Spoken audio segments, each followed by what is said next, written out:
Welcome. My name's Brian. I'm an engineer at Quantopian. Just going to give a brief intro. This is Manish. He is the managing partner and quantitative research head at SGAnalytics. He is also a consultant with Dun & Bradstreet, the National Stock Exchange of India, and Bank of America. Previously, he worked as an algorithmic equity trader with Merrill Lynch prop desk in Tokyo. And Manish has also worked with Credit Suisse Algorithmic Agency Desk in Hong Kong. So welcome, Manish. Thank you. Good afternoon, everybody. And the topic which I'm going to touch today is basically statistics and how it basically works as the missing link between non-profitable and profitable trading strategies. Right? And I would not get into the details about the mathematics of statistics because you can always Google that. But I would let you go through some of the fundamentals on how these statistics can really help us build profitable trading strategies, right? And that's basically the goal. And this has come through years of research, years of my work at Merrill, years of my work that we've been doing with all the quant funds globally. And I'm here to basically share my experience on that, right? It's a fairly interactive session, so if you have any questions and doubts, you can interrupt me in between. You don't need to wait till the end. I would like to begin my speech with a very popular Chinese proverb. There's a Chinese proverb which says that battles are won or lost even before they are fought. Right? What it basically means is that, and this is in a book called The Art of War by Sun Tzu. Right? He's a very popular Chinese general. And what he basically meant, and what this proverb basically means, is that in trading or in basically any walk of life, you basically win the battle or win the trade, or even before you enter into the trade, right? There are two ways of basically fighting a battle. One is you just enter the battle and you don't know where the enemy is coming from. Suddenly he comes and you react to the situation. The other is even before you enter into the battle, you're completely prepared in terms of what gun should I take with me. If the enemy comes from west, what should I do? If it comes from east, what should I really do? How should I attack the enemy? What kind of weapon should I carry with me? And if you're prepared beforehand, you would have a higher probability to basically succeed in the battle, right? That's basically the idea. And statistics just does exactly that. What it basically does is, it just helps us give more weapons. It helps us basically identify more areas that we can explore to basically make our strategies more profitable, right? That's the whole idea.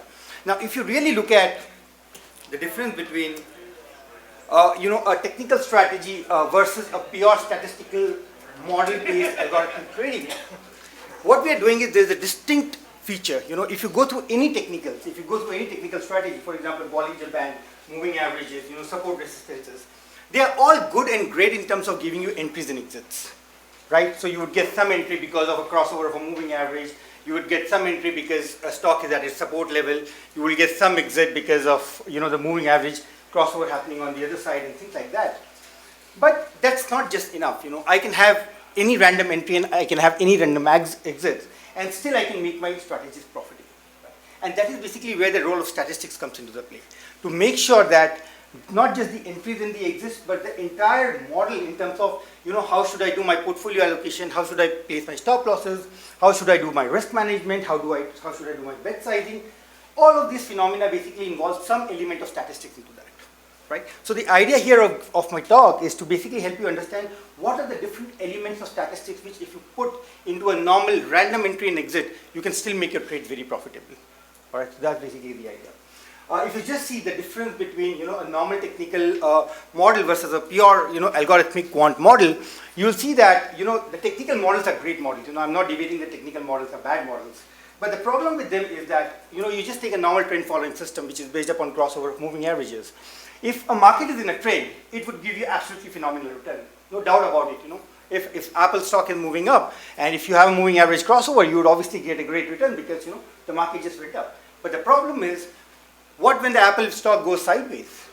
What happens when the market just goes sideways? You end up getting a lot of crossovers which are false, and because of that, you end up bleeding or losing a lot of money, right? So the problem with pure technical models is that they are great when they're great, but when they're not great, you end up losing a lot of money. Right? At the end of the day, basically whatever money you would have made because of the upper movement, you would have got lost because of the sideways movement. What statistics and what algorithmic and quant trading does is that it takes this entire idea a step ahead. What it basically does is that it tells you that During the time when you're making money, you make money which is better than what a normal technical model would do. And at the same time, when the market becomes choppy or goes against you, the objective then is not really to make money, but to actually protect the capital, right? And not lose or not bleed too much of money. So what a statistical or a quant model does is that it basically transforms your technical models into a complete set of a model which helps you make a lot of money during the time when the market is in your favor and not lose a lot of money during the time when the market is not really doing well, right? So that is basically where the transformation comes. And that transformation is what is important, because if you want to run your models, if you want to run your strategies sustainably for a very long period of time, you want to have a great out of sample, profitable strategy, you need to make it in a manner that not just, making great returns in the back end, but also for the fact that, when my strategies are not doing well, at least I don't end up losing a lot of capital. That's the objective, right? So that's basically where the statistics comes into the play. Now, so how do you do this? How do you basically plan for your strategies in a manner that they become profitable? One of the key things, that we find missing when we do a lot of our research is that most people don't understand the kind of trades that they are in, right? And I'll tell you the kind of trades or the category of trades and the kind of statistics that goes into that. So for example, any kind of trade you give me in the world, you can basically classify them into two different segments. One segment is momentum and the other is mean reversion, right? I know all of you know what momentum is and what mean reversion is, but let me just tell you by definition what it means. A momentum strategy is a strategy where you basically place a bet in the direction of the market.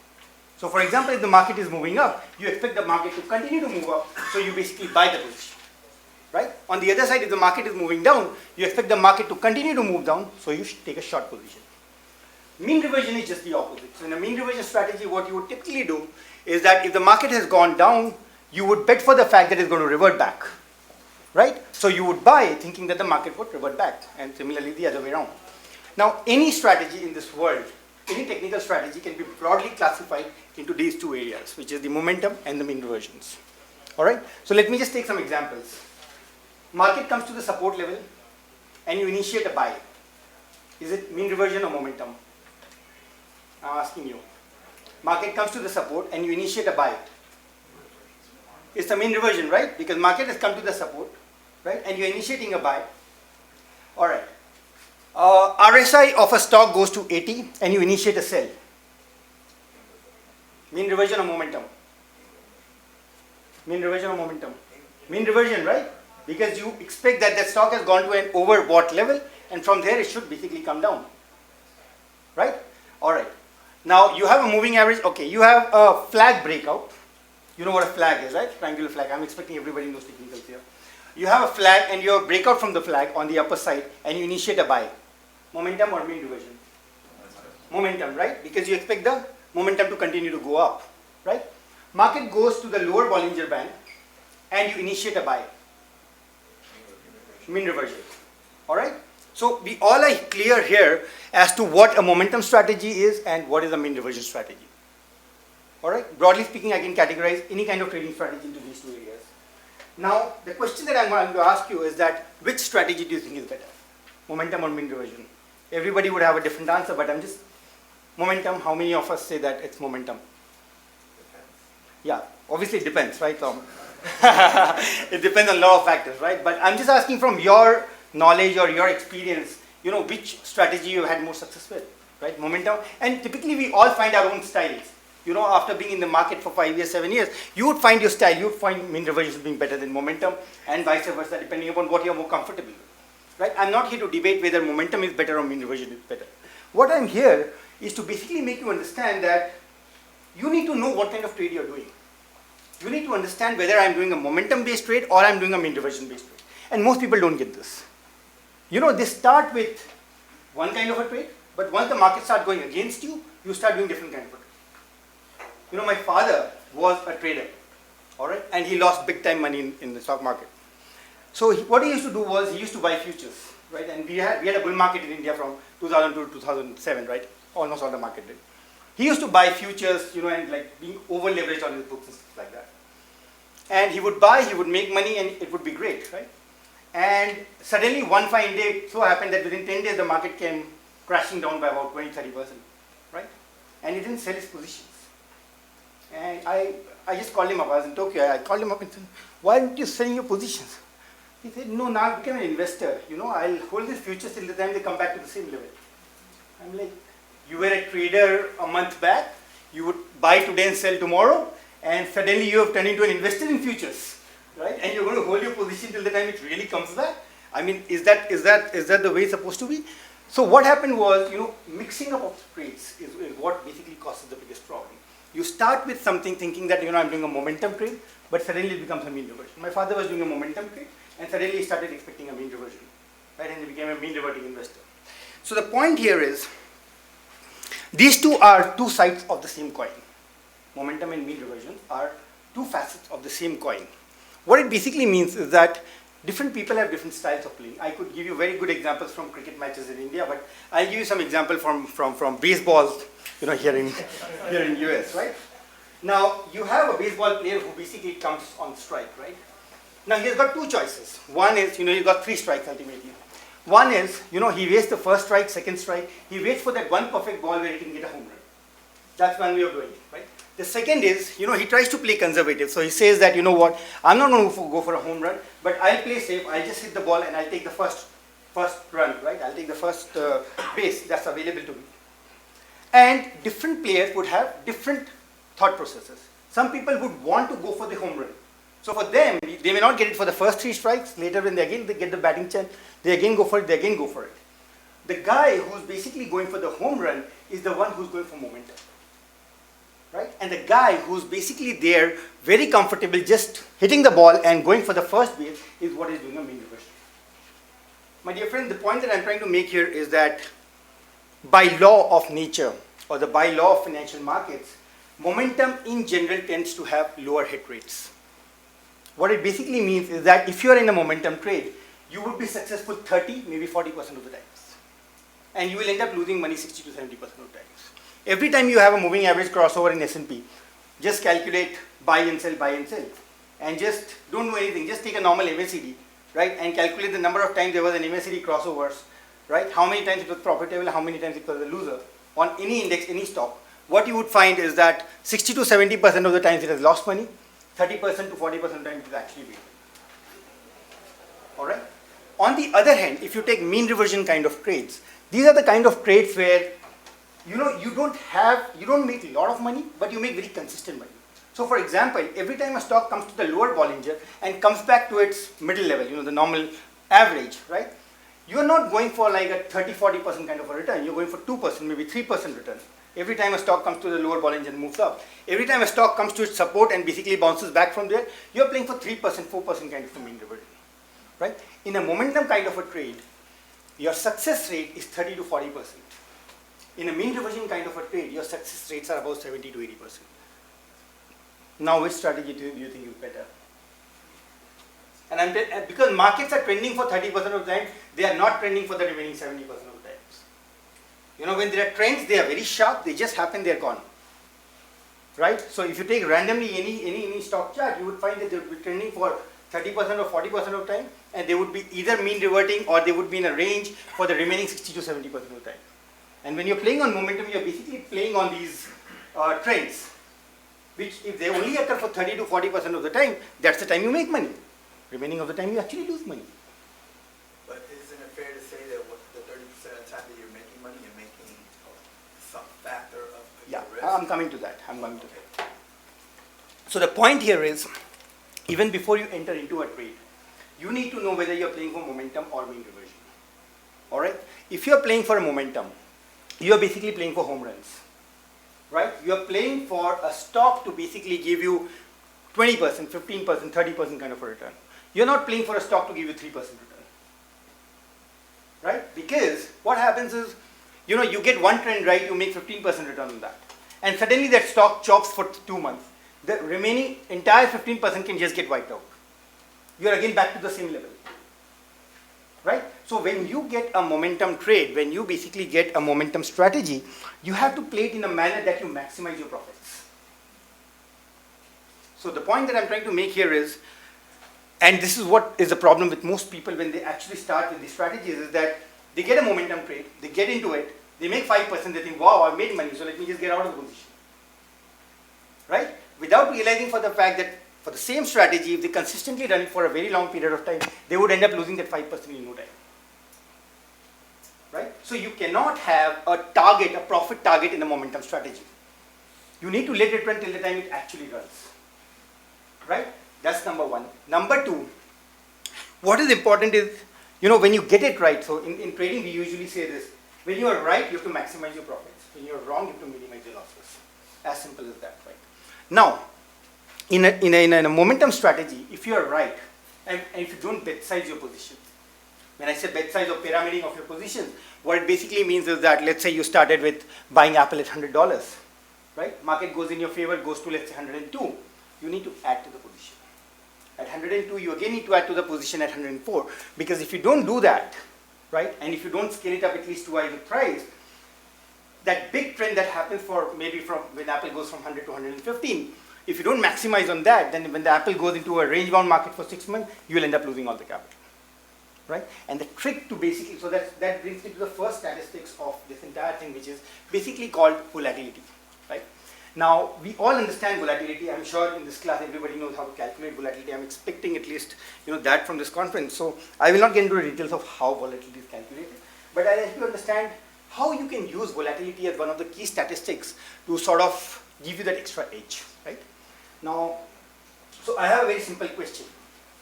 You're trading, let's say, two stocks, right? You're trading, let's say, Twitter, and you're trading Coca-Cola, right? And you get a trade where everything else remaining equal, you go long Twitter and you go long Coca-Cola. Would you place A, equal stop losses for them, B, variable stop losses? Same stop loss or variable stop loss? How many say equal? How many say variable? Alright, cool. So basically the idea here is very simple, because Twitter is a very volatile stock, right? You need to give room for that stock to move. Right? If it moves by 3%, 4% on an average, you need to have that volatility adjusted stop loss. So your stop loss cannot be a fixed 2% or 3%. It needs to be adjusted to the volatility of that stock. For Twitter to move 3% to 4% is nothing. For Coca-Cola to move by 4%, it's an event. Right? It probably means that somebody has filed a lawsuit or some random event has happened with Coca-Cola, and that's the reason why it has actually come down 4% today. Right? But for Twitter to move 4% is nothing. Similarly, if you take another example of, let's say, gold versus natural gas, I mean, for gold to move 4% is like an event. For natural gas, every 30 minutes you will find it moving by 4%, right? You cannot have a 4% fixed stop losses for both of them, because in natural gas, just because of its normal movement, you will end up hitting the stop loss. And in gold, you will never hit a 4% stop loss, right? So when you calculate the volatility of an asset class, and you can do a standard deviation, you can do an ATR-based volatility. There are so many papers just available for doing volatility. So I'll not get into details of how you actually calculate volatility, but I'll help you understand how to apply volatility. What you do is you basically adjust your stop losses based upon the volatility of that asset class. Based upon your risk profile, you can decide whether it needs to be 2 times the volatility or 1.5 times or 1 time. You can do a back test, etc., etc. But you cannot have a fixed stop loss for any of your trades. All right, that's the first thing. Second thing is, when you're playing for momentum, right? Again, it's the same thing. So for example, if you get a long position in Twitter and you get a long position in Coca-Cola, right? Now you know for a fact that if I get a long position in Coca-Cola, maximum it would move is like 5%, 6%. You would not have a 20% movement in Coca-Cola, which you have not seen over the last 15 years, right? If I get a long position in Twitter, probably the stock can move by 20% in no time. Right? So when you do a bet sizing, which means you say that, I'm going to buy Twitter when it is at, let's say, $30. I have room for its volatility to move to 31 and 32 before I do a bet size. But for example, Coca-Cola was at $30, I would do a bet sizing at 30.20 cents, 30.40 cents. Why? Because the volatility of Coca-Cola is extremely low. So I don't expect to make a 20% return on Coca-Cola, but even if I'm making 5% return, I need to bet size fast. Right? And I calculate the volatility of Coca-Cola, and based upon that, I do a bet sizing. Right? So there is a very interesting book. If you have not read it, please read it. It's basically called The Turtle Trend Following.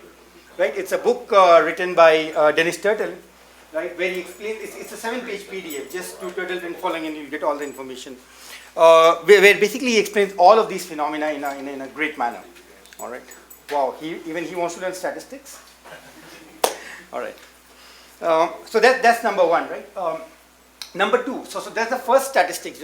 Volatility as a statistics can basically help you do so many things in terms of deciding the right stop losses, in terms of doing the right bet sizing, and in terms of basically getting the right bet. So that's basically the idea, right? The second statistic that I would like to touch, and I'm sure everybody in the class here knows, but still, it would just give you a perspective, is basically correlation. All right.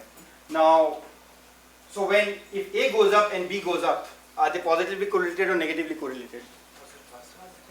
All right. If A goes down and B goes down, are they positively correlated or negatively correlated? Positively. So if A goes up and B goes down? Negative. All right. So we all understand what correlation is. Now I've got two baskets of stock.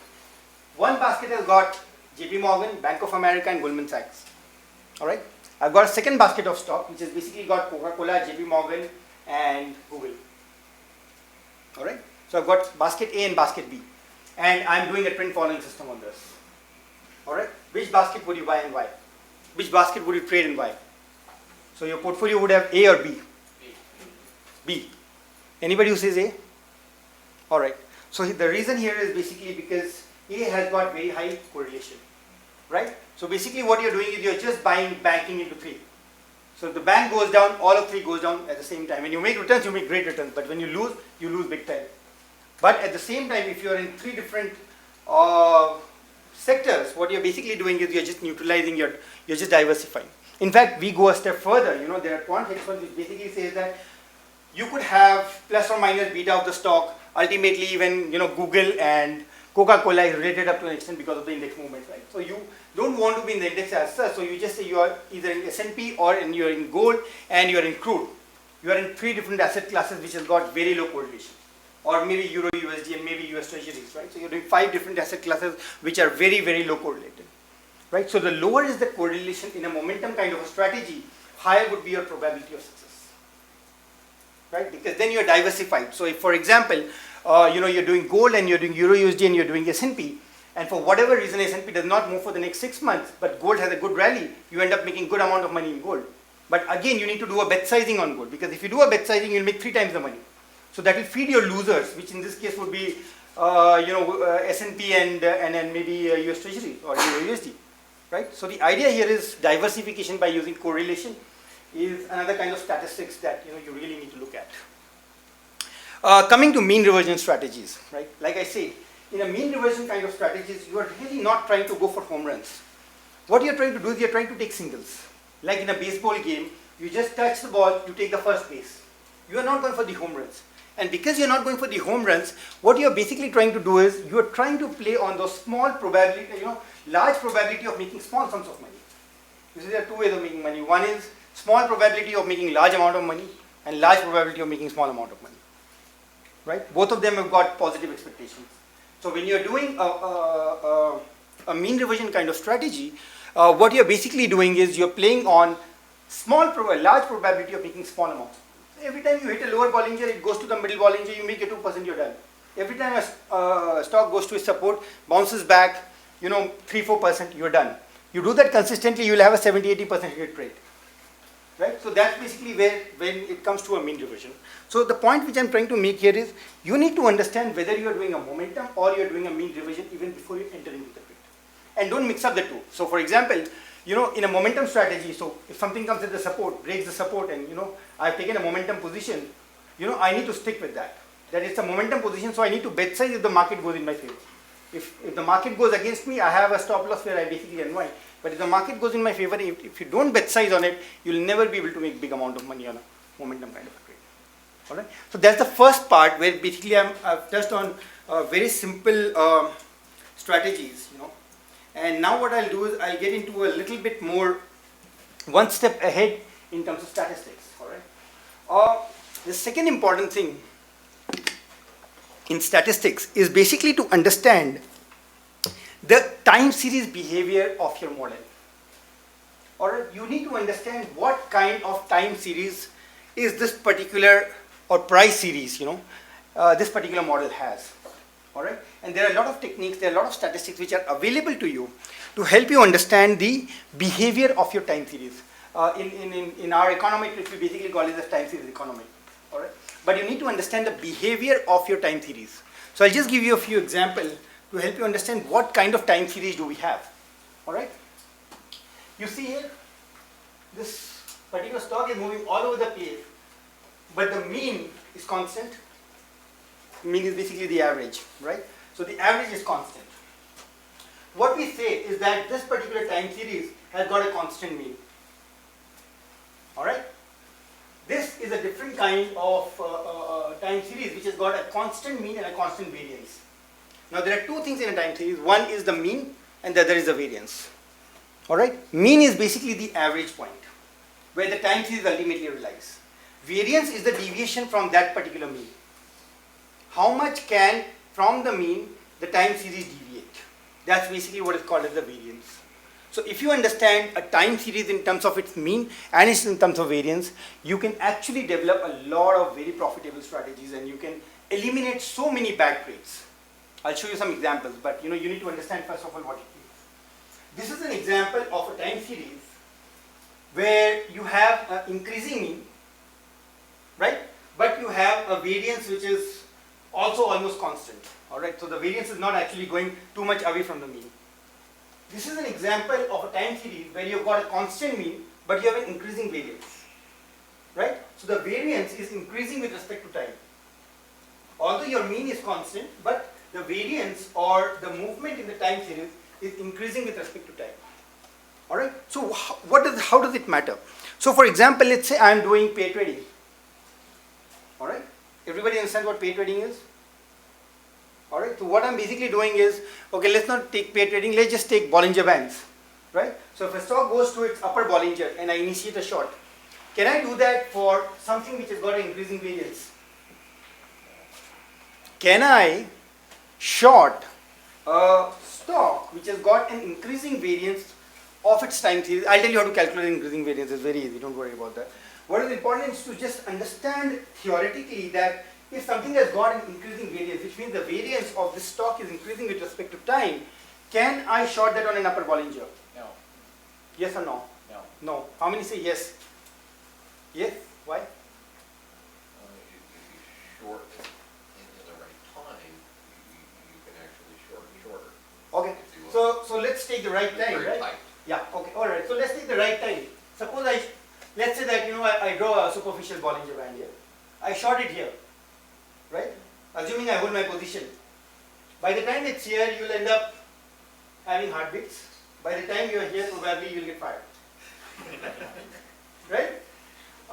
Similarly here, on the lower side, if you let's say buy here, because it's an increasing variance time series, you will have a situation where the deviation from the mean is too high, right? And because you have a high deviation from the mean, doing any kind of pair trading or mean reversion strategies on these kind of time series would just kill you, right? So what is important is when you actually do a mean reversion kind of a trade, before you enter into the trade, you filter out whether it's a mean reverting strategy or whether it's a constant variance strategy or an increasing variance strategy. If it's an increasing variance time series, you don't want to touch it. You don't want to do any kind of mean reversions on it. If it's a constant variance, yes. Right? Because here if I short, there's no problem. Even if the market comes till here, I'm good. Right? Again here. So with respect to time, I have a constant variance in my time series. I can do mean reversions. Right? So any kind of mean reversion, any kind of trend following, any kind of things like market making strategies for HFTs, stuff like that. If you're dealing with any kind of mean reverting strategies, you need to understand the phenomena, or you need to understand the kind of variance that you have and also the kind of mean you have. Right? You can take care of increasing mean, that's not a problem. For example, if you're doing a Bollinger Band, right? What you're doing is you're taking the last 20 data points. If you just do a 20 period Bollinger Band, you're taking the last 20 data points and that is moving with respect to time. Because you're taking new 20 data set point of data sets every after every one interval. So you in any ways have a moving mean, right? So moving mean is usually never a problem, but it's the variance which is the problem. Yeah. I have a question. Yes. With the increasing variance, though, if you calibrate your model, shouldn't you be able to figure that out, and then the level at which you put things on, So sort of widening yourself out, right? sure. So what the question, what you're saying is, So the question, if I get it correctly, what you're asking is, can't you calibrate your model in order to find out whether it's an increasing variance or not? Correct. Right? Yeah, so you do that. Basically, it acts like a filter. So I'll tell you the techniques of how to essentially identify mean reversions, right? Now, I will not get into the maths, alright? It will put you off to sleep, so you can do the mathematics for yourself post this workshop, alright? But there's a test called variance ratio test. Alright? There's a test called variance ratio test, and you can do the variance ratio test on a time series. Alright? Just Google it, it's very simple. You go to MATLAB, you'll have a direct answer to that. Alright? And it's the output of the variance ratio test is basically a number which is between 0 and 2. Alright? If the variance ratio numbers are between 0 to 0.8, you are in a decreasing variance scenario, which means you can do any kind of mean reversion, pair trading, any kind of work. If the variance ratio numbers are between 0.8 and 1.2, that means the time series has got a random walk. You cannot predict whether the time series has got an increasing variance or a decreasing variance. It's a random walk. You don't want to touch a random walk time series. If your variance ratio test numbers are more than 1.2, it basically means that you've got an increasing variance. If you have an increasing variance with respect to time, you don't want to touch the time series. Right? Output of variance ratio test is very similar to the output of augmented Dickey-Fuller co-integration test. So if you do again you need to Google that. I don't have time to explain that. But co-integration is one of the basic phenomena on which the entire philosophy of mean reversion, market making, pair trading is based. Right? What it does is that, it says that you can have a time series which is a random walk. You can have two time series which are random walks. But you can connect them in a manner that it becomes mean reverting. So what I'm saying is, let's say that you have a guy who basically comes out of the bar and he's walking on the road. Right? His path would be more or less a random walk. Right? He would be deviating from here to there and things like that. Somewhat like what I'll be probably 6 hours from now. Right? Let's assume that there's a dog which is just following him, right? And the dog is also going on a random walk, right? So he's just following him and basically going on a random walk. If you attach a string and whenever the dog goes on this side and the man goes on the other side, they again come back. And then they again go and then they again come back, right? Somewhat like a friend. If you attach a string between the man and the dog, alright? And you see the path of that string, right? Now, the man has got a random walk, the dog has got a random walk, but the string which is attached in between them does not have a random walk. It is mean reverting in nature. Right? Because every time they go away, they again come back, and then again go away, they come back. So the string which is attached in between them has basically got some kind of a constant mean and a constant variance. Now, in mathematics and statistics, you will have situations where a stock has got a random walk, another stock has got a random walk, right? But you take the ratio of the two stock, the log ratio, normal ratio. That ratio would become mean reverting, or would have more stability in terms of variance and in terms of the mean, as compared to those two stocks individually. Right? So for example, if you take Coca-Cola and Pepsi and you just take the ratio of Coca-Cola's price upon Pepsi's price, that would be more stable as compared to a Coca-Cola's variance or a Pepsi's variance. Right? Can't get into more details of that because I've just got 5 minutes left. I'll tell you another way of looking at it. We found another very interesting statistic called the Unsen-Uhlenbeck process. Alright? Again, I'll not get into the maths of it, but this process is very good in terms of identifying the mean reversion rate of a time series. Now, if a time series is highly mean reverting, which means that every time the time series deviates from its mean, it again comes back to the mean. Right? Then you know that that time series can be used for doing pair trading and mean reversions. If a time series has got lower mean reversion rate, which means that every time it deviates from the mean, it continues to deviate. Then you know that you can do trend following on that. Right? So if a time series again comes back to the mean, if it has gone down, you initiate a short, right? If the time series is of a manner where its mean reversion rate is low, it will continue to move down. If a time series is of a manner where it goes down again, comes back to its mean, the mean reversion rates are very high. Right? So in Unsen-Uhlenbeck process, again you can look at it, but the most important thing here in this equation, you can solve that using a MATLAB. So in a MATLAB or in R, just put your time series, and the output would basically be this number called theta, which is basically the mean reversion rate. And you'll have to play around with it a bit, but it'll give you that extra edge to identify the behavior of a time series. If your time series is highly mean reverting, the value of this theta is going to be very large. right? If your time series is actually not mean reverting and actually going down, the value of this theta is going to be very low. And based upon that, you can categorize whether I want to do on this time series a mean reversion kind of a trade or a momentum kind of a trade. If I want to do trend following, I want to do momentum, I want to do bet sizing, I will look at an Untitled process where the mean reversion rates are extremely low because it will not come back to its mean. So I have a higher chance that if it goes down, it continues to go down, right?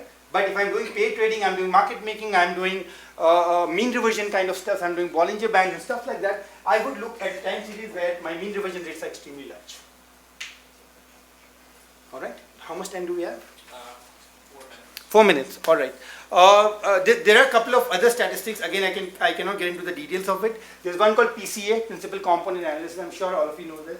But this is very good in terms of fundamentals. So for example, you've got last set of stocks, which is basically got earnings, you've got book values, you've got dividend yields and stuff like that, right? You want to categorize the stock in terms of saying that, I want high value, high earning growth kind of stock, and I want high dividend yield, high value kind of stock, right? Now, how do I categorize and find them out? You can do a PC or Principal Component Analysis, which will basically, divide your entire stock into different clusters. And you can pick the clusters which has got high momentum, high dividend, and you can pick up stocks which has got low momentum, low earnings yield, low momentum and things like that. So what Principal Component Analysis helps us do is that it helps us cluster the data in different segments, and based upon that we can identify which cluster we want to target. I mean, do we want to target clusters which has got high earnings and high value, or do I want to target clusters which has got high value but very low PE ratios, right? So you can make different clusters based upon a Principal Component Analysis, and you can run on the statistics to essentially identify it, right? I don't have much time left. There are a lot of other statistics, but I'll leave it open for questions at this stage. We've got 2 minutes left, right? We have 3 more minutes and then 5 minutes for questions. Okay, so we have 3 more minutes to go. All right. So PCA is one, right? I don't know if you guys do high frequency trading or not, but we've had a lot of experience doing high frequency trading as well, right? So just to give you a little bit of example on how you can use statistics to do high frequency trading, all right? Now in high frequency trading, you typically have the order book where you basically have the bid prices, the ask prices, and you've got the bid volumes and the ask volumes, right? Now in high frequency, typically there are 2 kind of strategies that people run. One is the market making, right, where I'm already available on the bid or the offer, and if I get filled, I try to unwind that. That's one kind of strategy. The other kind of strategy which people run is the momentum strategies. So for example, if the market is going up, I have to deduce or find some kind of statistic that can help me identify whether the market would continue to go up or not, right? And I basically snap the position. So I'm not talking about the high frequency which is latency arbitrage and exchange arbitrages. I'm not talking about that, right? I'm talking about alpha based high frequency strategies, right? So in that sense, what you basically do is you look at one of the ways of typically looking at momentum is that you look at the number of single trades which has happened on the bid and the offer. So for example, Google in a day, let's say it does 100,000 single trades. I'm not talking about the volume, I'm just talking about the number of single trades. So let's say in Google does 100,000 single trades, right? Which means that in a minute, let's say Google does 1,000 trades. Let's just assume, right? On an average, going back in the history. And suddenly you find a 1 minute bucket where Google has done 10,000 trades and all of them have happened on the offer. The price is not moved, but there has been 10,000 single trades and all of them have happened on the offer. What can you deduct about the short-term momentum in the market? Up, right? There's a short-term momentum in the market for somebody to just go and snap the offer and not sit at the bid waiting for you to get filled. There is a lot of small-time activity in terms of identifying that on an average Google does 100,000 trades, in a minute it should do 1,000 trades, and suddenly you have 10,000 trades and all of them are happening on the offer. And the distance between the trade in terms of the timing is extremely small. So you know that there is a lot of short-term activity for somebody to just tap the Google, right? So that's the kind of short-term statistics or short-term phenomena that you can apply in order to do high-frequency trading, right? We use a lot of these kind of work to essentially improvise on the algorithms, agency algorithms of people. So the biggest challenge with agency algorithms is when to cross the spread and when not to cross the spread. If your spread is 20 basis points, you cannot cross it easily. So you do these kind of analytics, like identify number of trades which has happened on the bid and the offer to identify what is my probability of just sitting on the bid versus crossing the spread. All right. So with this, we will unwind so that's just one small example on how you can use high frequency trading. There's another very small example which basically just what it does is you can basically find out from your order book the bid volumes and the ask volumes, right? Now in this particular thing, which volume do you think is the most important? The best bid and the best offers are the most important, right? Post that, what happens is the relevance decreases exponentially. So for example, if the market starts moving up, you will suddenly see this 13 vanishing and the 19 vanishing in an order book, right? Why? Because all of these could be fake volumes. But people who are on the best bid and the best offer, they are probably serious about buying and selling, right? So the relevance of bid and the ask decreases exponentially as you go up and down on the order book. So from a high frequency trading point of view, if I have to make an equivalent bid and equivalent ask, what I would do is I would give a large amount of weightage to the best bid, less weightage to this, less weightage, less weightage, less weightage. Similarly, large amount of weightage to this bid and then less, right? So I have an equivalent bid and I have an equivalent volume. I can do bid upon volume, bid upon ask, equivalent volumes to identify whether my bids are heavy or my asks are heavy. So for example, in a bid, if I have 10, and here I have 70,000, this 70,000 actually doesn't make any sense because it's all fake volumes. So I need to give lesser weightage to the volumes which are just deep down on the order book and give a lot of weightage to the ones which are on the top. And then there's an exponential decay of the volumes. So that's on the high frequency side, right? So I said, like I said, I mean, you can use statistics for factor modeling, for trend following, for mean reversion strategies, or for high frequency. It basically encompasses across the way, right? I think I'm done with my talk. If you have any questions, please feel free to. Yeah. When you do analysis of your time series for variance or for mean reversion, what data do you use? Do you use full price data or you use some subset like 30 minutes after market open before? Very good question. Very good question. So I'll answer that question. So for example, let's say I'm taking an hourly candle, right? Which means I'm doing an analytics on hourly basis. Typically what you would do is that if you expect your trade to unwind in, let's say, 20 hours, which is 20 candles, you would take 3 times of the data. So I would take the last 60 data points at least, right? You don't want to take too high amount of data also because historically what has happened is not relevant right now, right? And at the same time, what is happening right now may just give you over biasness, right? What has immediately happened in the last 5 data points. So you need to maintain a balance between the two, right? So if I say that so if I'm looking at daily end of the day prices, let's assume for doing this analytics, and let's say that I'm going to hold my trade on an average for 3 days, right? So 3 multiplied by 3 times, which is like 9 or 10 data points, is what I would be looking at, right? Remember, these are not like regressions where you need to have 10,000 data points to make your sets relevant, right? In the case of calculation of variance and co-integration, you basically need some subset of data. That could be 20 data points, 30 data points, 60 data points, right? You need to play around with that and basically figure out, right? But just the rule of thumb is 3 times of your holding period. Have you ever experimented with regime switching models? Yes. And how did you give a question? Okay. So yeah. What's the question? The question is if we in our SGAnalytics company had any experience with people working on regime switching models, right? And how do you switch regimes between the places, right? Now our experience, and people can have differences, right? Ultimately there are 2 ways of looking at regimes. One is, so let's say that you've got, you're doing a factor model where you've got some stocks which are in momentum and some regime which is value and some regime which is growth. You want to do a switch between the value and growth, right? There are 2 ways of looking at it. One is you say that you draw an equity curve. You draw an equity curve of only value-based stocks and you know your equity curve, right? And you do an equity curve of only growth-based stocks, right? And you have an equity curve, right? So you've got 2 equity curves. Now you need to decide whether you want to be on equity curve A or equity curve B. That's what basically you need to do, right? There are 2 ways of doing it. One is you say that you draw some kind of, let's say, a Bollinger Band, or you draw some kind of average, and you need to play around with this. So for example, there are a lot of cases when what happens is in the short term, if your value basket has hit the upper Bollinger, after that the probability of it not outperforming any longer becomes large. So you would want to get out of your value basket into the earnings basket or your growth basket, and vice versa, right? So one way of basically doing that is if you are looking at let's say momentum based growth and momentum based value stocks, you would want to apply mean reversion on that. So every time your value basket hits the upper Bollinger, you want to get out of it, because at least we have found that the probability of a basket of stock which has hit its upper Bollinger, you need to test whether it's 20, 50, 100 standard deviation, 100 moving average or 20 moving average, that you need to find out. But the idea here is basically every time something hits its upper Bollinger or goes to an RSI of 70 or 75, you want to get out of that and you want to get into something which is undervalued. Right? That's one of the best ways of doing it. Again, what parameters, what factors, you will have to do a backtest. Time for one more question. Any other questions? Cool. I guess we're done here. Thanks a lot.